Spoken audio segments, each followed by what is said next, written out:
Hey everybody, and welcome to another episode of Adventures in Family History. Today we're going to be talking about how to add family trees to each other. So, as a quick example, when I got married, I wanted to add my wife's family tree to mine. The only problem is that a lot of her family history had been done, and I didn't want to go through each one of her relatives and write down all that information and find the new sources. That would have just been a hassle. So here's how you add those lines to your own family tree automatically. Now, just a little bit of a heads up, this is going to require a little bit of legwork ahead of time, or a little bit of legwork. It's not like it's completely just one click, but it is still relatively super easy. So we're going to go to Family Search, and we're going to look out what buttons you actually have to press. So for demonstration's sake, we're going to have to pretend like this is me, because for living people, there are privacy laws, and to show those names would possibly be an invasion of that privacy. So we're going to use somebody who's passed away a long time ago, but we're going to pretend like it's me. So this is William Porter's me, and then for me, you have to add everybody who's living first. So for me, I would have to add my spouse, and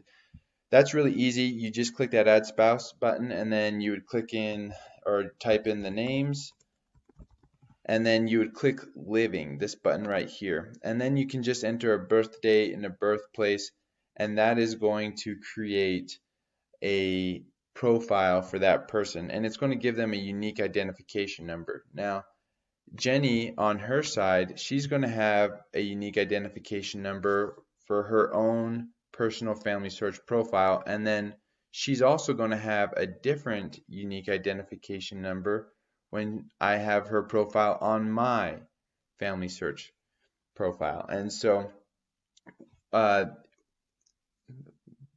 eventually, when she dies, all those different unique identification numbers will be erased, and there will be just one that represents her all over family search. And so we would have to create, because a lot of people are living, we would have to create a profile for each person who we want to add to the family tree who is living. And so for the father, for the mother, we'd have to create those. Then when we get to the people who have passed away, so like all of Jenny's grandparents have passed away, it becomes a lot easier. So what we would do at that point is, in order to add this person's profile and everybody else who preceded them who's already had the work done, what we're going to do is, so we're going to pretend like me, Jenny, her mother, father, we've already put all those in, and then we're going to pretend like this person is the first person who has passed away. And so you would add them you're going to click here by ID number, and then you're going to type in, it's 7 characters, so you can see it's just right here, these 7 characters. You're going to type those in, and usually it's kind of a mix of letters and numbers, so it could be A, B, 7, 3, B, 1, 2, 3, whatever. And you're going to click Next.